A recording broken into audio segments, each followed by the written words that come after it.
Assalamu alaikum bade wono ngamo be konton wato nal konton wala anal bade manon Suleiman Jam na channel auto mengira Politiko Bantaba momo ben follow kan na YouTube channel auto is subscribe ya share ya like. Right, thank you very much, Deputy Party Leader and Deputy Secretary General of the UDP.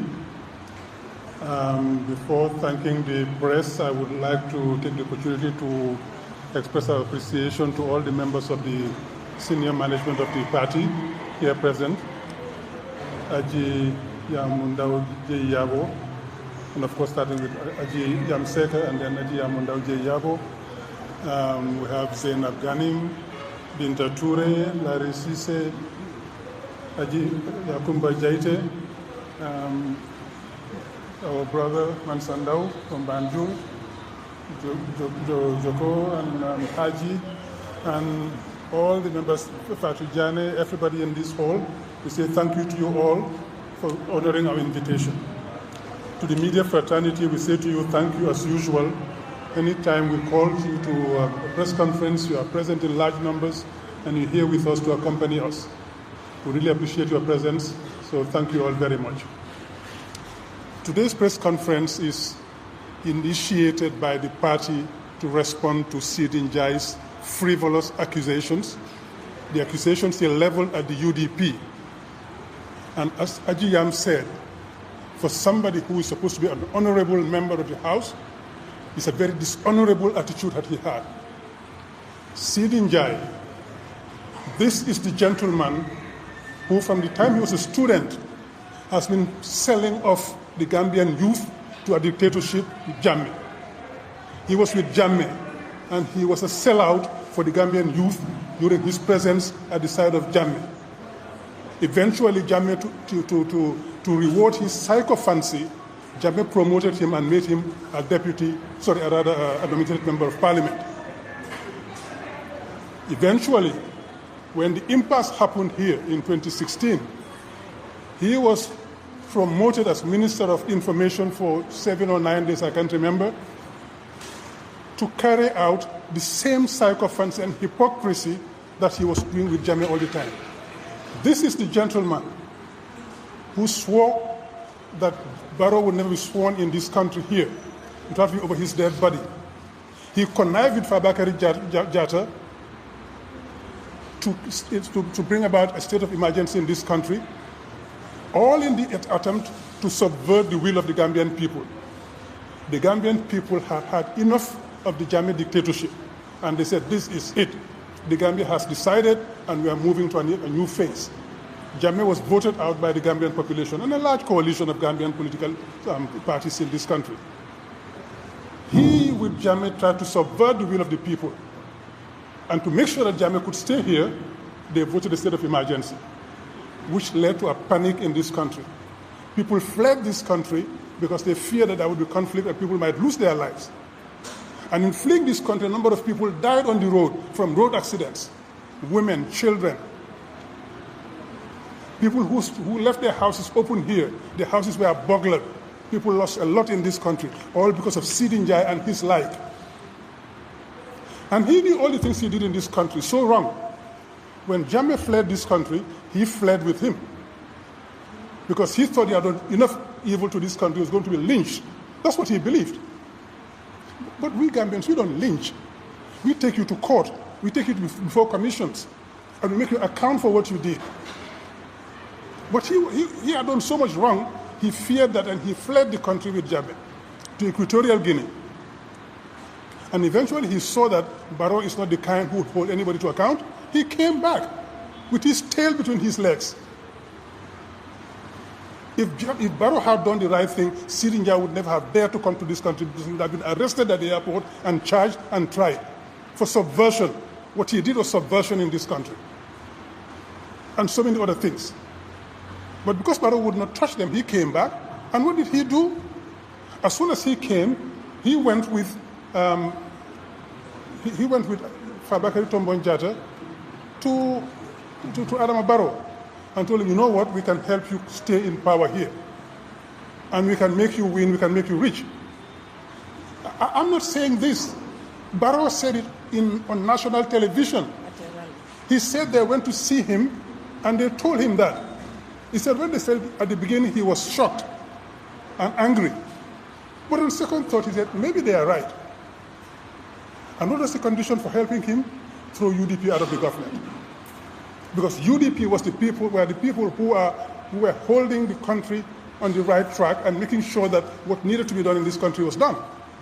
So if you want us to be crooked with you, you have to throw out the good guys. And the good guys are the UDP. So UDP was thrown out of government so that they can come with Barrow to do all that they are doing. What we see today, the corruption, the impunity, and as Larry would say very nicely, the tribal politics, all of that started when UDP left this government. And Seedy Njie and Fabakary Tombong Jatta were among the architects of that. Seedy Njie, this is the guy who a few months ago, towards the end of last year, stopped the construction of a maternity ward in Nyanija, simply because his name and NPP's name was not on it. This is the guy who never worked a day in his life here to do anything for the country. He was a parasite on the Gambian resources. Seedy Njie has no qualifications, no skills, nothing. As we say in Wolof, Gorut Yetu. And he's here living off the sweat of the Gambian people. He was appointed to Parliament as a nominated member, and all he did was live off us and live big.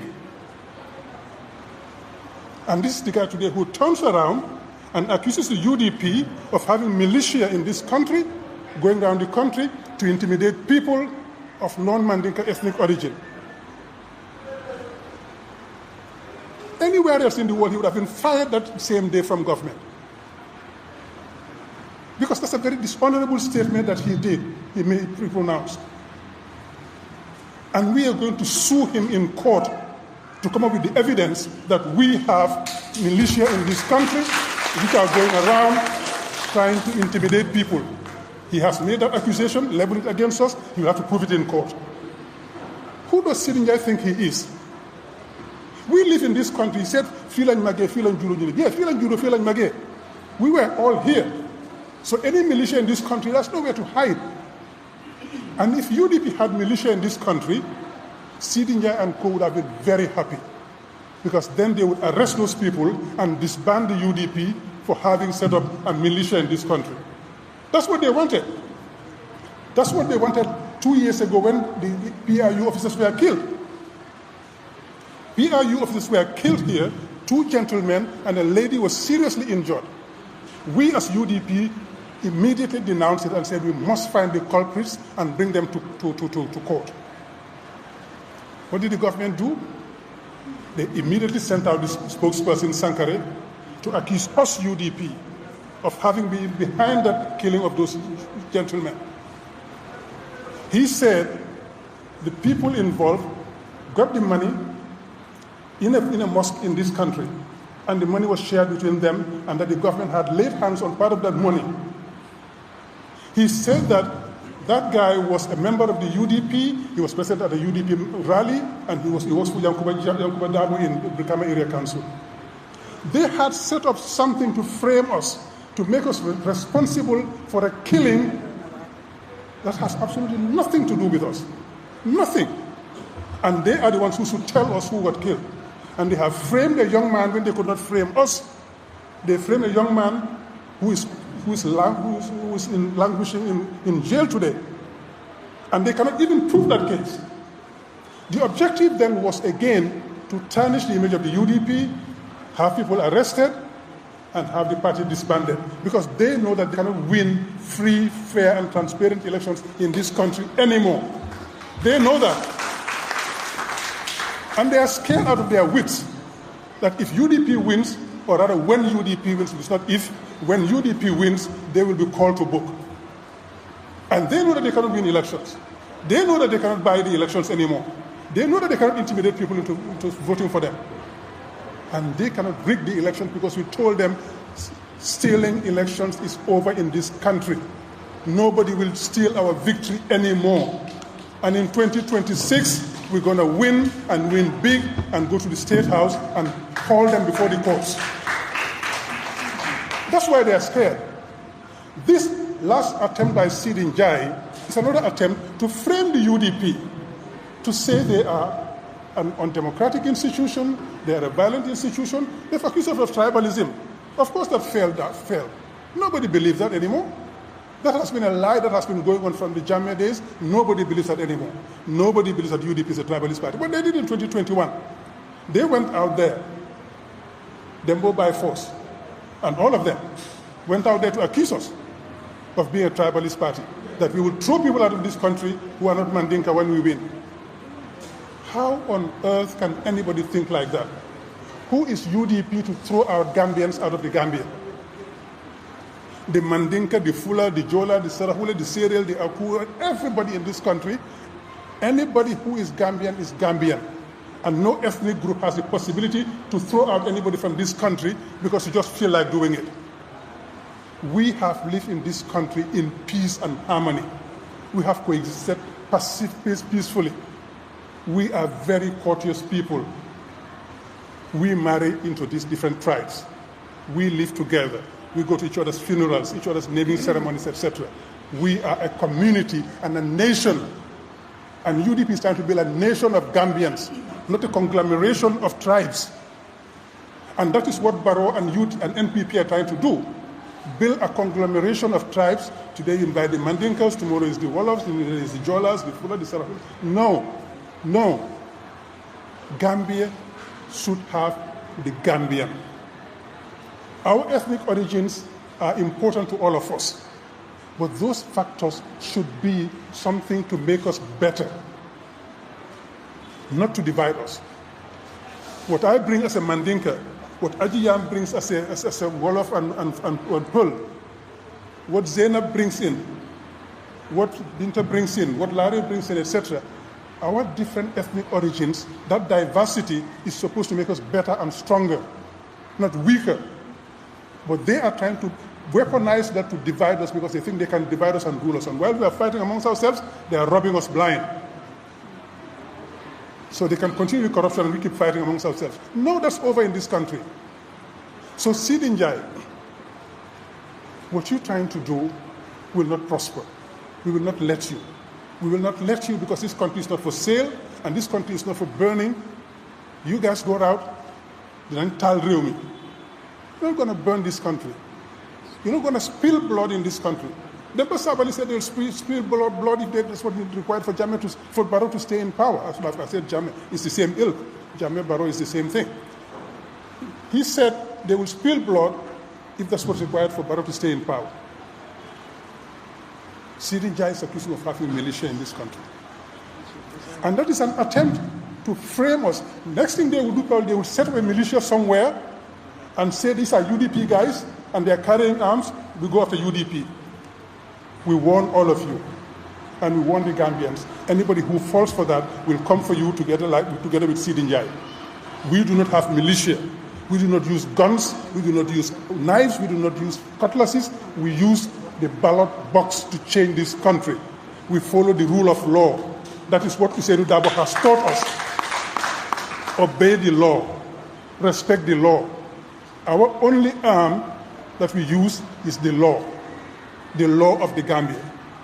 So we don't go for physical violence, not even verbal violence. That is them, and that is on them. So we will not let this go. So if you set up a militia and try to accuse us, we'll come after you in the courts. Because that's probably what you're trying to do, so that you can accuse us and try to arrest our people or disband. It will not happen. We said never again in 2016, and we mean never again. And we're going to fight for this country. We will not spill blood. We will not burn the country down. We will not follow you in your tragic situation. The Gambia is for the Gambians, and we'll fight to make it livable and enjoyable for all the Gambians. So Seedy Njie, we have you in our sights. And when we say we have you in our sights, we're watching you. We're not coming after you physical violence, no. But we watch you and we'll follow you and we'll sue you all the way. That's what we want to tell everybody today, starting with Seedy Njie, because this trend has been in the NPP forever. At one point, it's Hamad Ba, it's Debo by force, it's Seedy Njie, Seedy Njie, Barrow himself, when he said that he will have to wait and see that Ousainou Darboe is dead. He said he had a contract to have Ousainou Darboe killed so he can wash his hands over his grave and then go and step down. That's the head of state, for God's sake, saying that kind of thing. Who do we have at the head of this country? The head of state says that. The deputy speaker says this. The national president or whatever it is, they both by force says what he says. Ahmad Ba says all the wrong things they say. And Mr. Saba. Who are we having at the head of this country? Gambia, we need to change this leadership. Because they have failed to do what is required of them as Gambian government, they say, let's burn the country down. Let's start chaos so we can stay in power. Because they fear that when they come down, they'll be accountable. Look at all that they try to do with the Constitution. So that they would just stay there, and when they come out of power, they will not be accountable, they cannot be pursued in court, they cannot be prosecuted, there can be no commissions against them. Then they can just steal as much as they want, and we have nothing, no recourse against them. And we say, you're not getting away with that.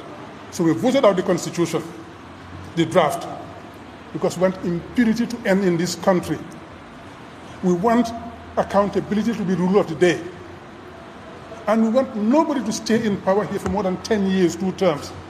Because if you have that otherwise, the impunity is what's making Seedy Njie and these people bold. Because they think that they can stay for another 10, 15, 20 years and nobody hold them to account, so then they do all the wrong things. But if they know that in 2026 they are going and they have to account for what they do, things will change. So we want impunity to stop, and that will stop. It's been a long time I've been talking. Just allow me to say a few words in Wolof before handing over to my colleagues and Larry and the rest to say.